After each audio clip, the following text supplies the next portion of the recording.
नाज़रीन, ज़ोहर की 4 रकात सुन्नत मौक़िदा अगर छूट जाए तो उसको कब पढ़ना चाहिए? इसी तरह औरतों को जुमा में कितनी रकात पढ़ना चाहिए? नमाज से मुताल्लिक़ कुछ अहम सवालों के जवाब आज मैं आपके सामने बयान करने वाला हूँ। काफ़ी गौर से सुनिए। अस्सलामु अलैकुम वरहमतुल्लाहि वबरकातुहू। मैं मोहम्मद मुस्लिम रज़ा हशमती, आप देख रहे हैं शिफा नेटवर्क। पहला सवाल, नमाज में 2 सजदों के दरमियान क्या पढ़ा जाता है? देखिए, सवाल को समझिए। सवाल ये नहीं किया गया कि नमाज में सजदों में क्या पढ़ा जाता है, वो तो हर कोई जानता है, सुबहान रब्बियल आला, सुबहान रब्बियल आला, सुबहान रब्बियल आला पढ़ना होता है। 2 सजदों के दरमियान जो हम बैठते हैं, अत्तहियात में जैसे हम बैठते वैसे बैठते ना, तो उस वक्त हमको क्या पढ़ना चाहिए? तो याद रखना, नमाज जनाजा के अलावा आप कोई भी नमाज पढ़ते हो, सुन्नत, नफिल, फ़र्ज़, वाजिब, 2 रकात, 3 रकात, 4 रकात, कोई भी नमाज आप पढ़ते हो, तो जब आप 2 सजदा करते हो, क्योंकि हर रकात में 2 सजदे होते हैं, तो 2 सजदों के दरमियान आपको पढ़ना है एक मरतबा अल्लाहुम्मा रब्बिग़फिरली। दोबारा सुन लो, अल्लाहुम्मा रब्बिग़फिरली। एक बात याद रखना, आपको 3, 5, 7 मरतबा नहीं पढ़ना है, सिर्फ और सिर्फ आपको एक ही मरतबा पढ़ना है, अल्लाहुम्मा रब्बिग़फिरली। इसका मतलब होता है, ऐ अल्लाह मेरे गुनाहों को बख्श दे, माफ़ फरमा दे। दूसरा सवाल, ये बहुत अहम सवाल है।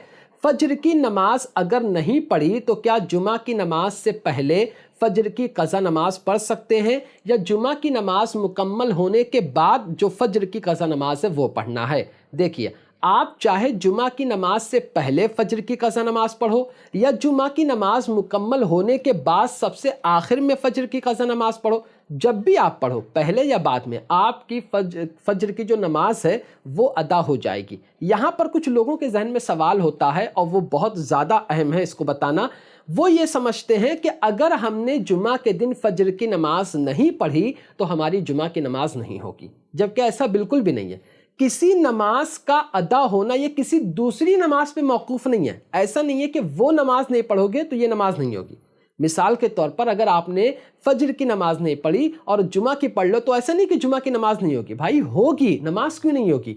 इसी वजह से अगर आपने जुमा की नमाज पहले पढ़ी तो भी हो जाएगी, जुमा की नमाज से पहले आपने फज्र की क़ज़ा नमाज पढ़ी तो भी हो जाएगी, और जुमा की नमाज के बाद पढ़ोगे तो भी आपकी फज्र की क़ज़ा नमाज हो जाएगी। ठीक है, एक बात का ख्याल रखना, अगर आप जुमा के दिन 10 बजे, 8 बजे, 9 बजे अगर फज्र की क़ज़ा नमाज पढ़ोगे तो आपको सुन्नत और जो फ़र्ज़ है दोनों पढ़ना होगा, और अगर आप ज़वाल के बाद यानी जुमा के वक्त पढ़ोगे तो सिर्फ़ और सिर्फ आपको फ़र्ज़ की क़ज़ा करना होगा। ठीक है।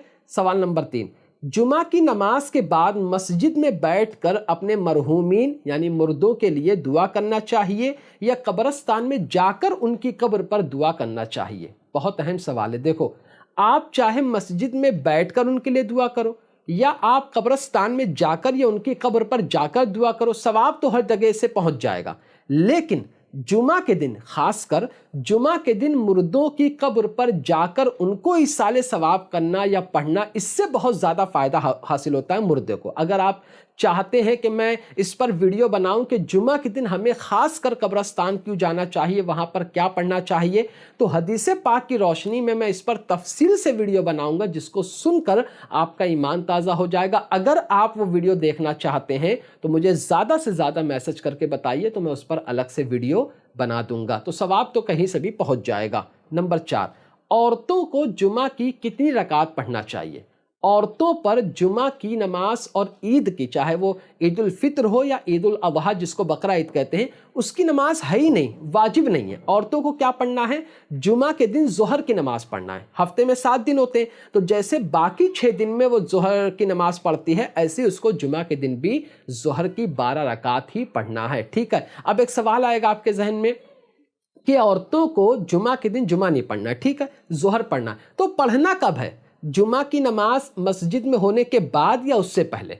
तो मैं पहले भी बता चुका हूं, ऐसा नहीं है कि जब तक मस्जिद में जुमा की नमाज ना हो जाए औरत नमाज नहीं पढ़ सकती, ऐसा नहीं है। नमाज का वक्त शुरू हो गया, अब औरत अपने घर पे नमाज पढ़ सकती है। कोई भी नमाज हो, जुमा की ही नहीं, कोई भी नमाज हो, चाहे मस्जिद में नमाज हो या ना हो, चाहे बाद में हो, पहले औरत नमाज पढ़ सकती है, क्योंकि नमाज का वक्त जो है वो शुरू हो चुका है। समझ गए होंगे आप। नंबर 5, کرسی پر بیٹھ کر نماز پڑھتے وقت قیام کس طرح کرنا چاہیے؟ دیکھو نماز کے جو فرائض ہیں اس میں ایک فرض پہلا جو ہے وہ قیام ہے۔ قیام مطلب ہوتا ہے کھڑے ہو کر قرآن پاک پڑھنا۔ اب آج کل ایک دور ہے، مطلب یہ کہ ہر کوئی کرسی پر بیٹھ کر نماز پڑھتا ہے، چاہے کوئی تکلیف ہو یا تھوڑی سی تکلیف ہو تو وہ کرسی پر بیٹھ کر نماز پڑھتے ہیں، لیکن اس کی صورت معلوم ہونا چاہیے۔ اگر آپ کھڑے ہو سکتے ہیں تو آپ پوری نماز کرسی پر بیٹھ کے پڑھو گے، آپ کی نماز نہیں ہوگی، ٹھیک ہے؟ اگر آپ کے اندر اتنی طاقت ہے کہ آپ کھڑے ہو کر اللہ اکبر تکبیر تحریمہ بول سکتے ہو تو آپ کو اتنا ہی بولنا ہے، پھر باقی نماز کرسی پر بیٹھ کر پڑھنا ہے۔ ذرا سی بات پر بیٹھ کر نماز پڑھنا، خاص کر فرض اور واجب نمازوں کو، تو بالکل بھی جائز نہیں ہے۔ اگر آپ کھڑے ہو سکتے ہیں تو، اور اگر نہیں ہو سکتے، آپ مجبور ہیں، تو وہ ایک الگ بات ہے، ٹھیک ہے؟ تو اب یہ مسئلہ آپ سمجھ گئے ہوں گے کرسی پر بیٹھ کر نماز پڑھنا کب صحیح ہے اور کب صحیح نہیں ہے۔ نمبر 6، کسی نے سوال کیا تھا کہ میں ظہر، عصر، مغرب کے ٹائم آفس میں رہتا ہوں تو کیا عشاء کے وقت آ کر ان تمام نمازوں کی قضا کر سکتا ہوں؟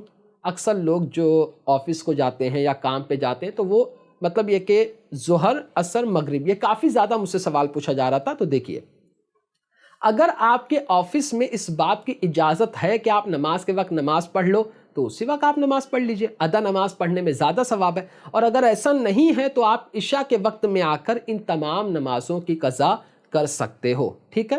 چاہے عشاء کی نماز سے پہلے یا عشاء کی نماز کے بعد۔ نمبر 7، ظہر کی 4 رکعت سنت موقدہ چھوٹ گئی تو اس کو کب پڑھنا ہے؟ مثال کے طور پر آپ ظہر کی نماز پڑھنے مسجد میں گئے، اب آپ نے دیکھا کہ امام صاحب نماز پڑھا رہے ہیں، فرض نماز، تو ظاہر سی بات ہے اب آپ کو سنت تو پڑھنا نہیں، اب آپ کو فرض پڑھنا ہے، تو آپ نے امام صاحب کے پیچھے فرض نماز پڑھ لی۔ اب کس کا نمبر آتا ہے؟ 2 رکعت سنت اور 2 رکعت نفل۔ تو آپ کو پہلے 2 رکعت سنت پڑھنا ہے، پھر 2 رکعت نفل پڑھنا ہے، بعد میں لاسٹ میں جا کر 4 رکعت سنت موقدہ پڑھنا ہے۔ یہی صحیح مسئلہ ہے، ٹھیک ہے؟ تو امید کرتا ہوں کہ یہ تمام مسائل آپ کافی بہتر طریقے سے سمجھ گئے ہوں گے۔ پھر بھی کوئی سوال ہے تو آپ پوچھ سکتے ہیں۔ تو آج کی ویڈیو میں صرف اتنا ہی۔ السلام علیکم۔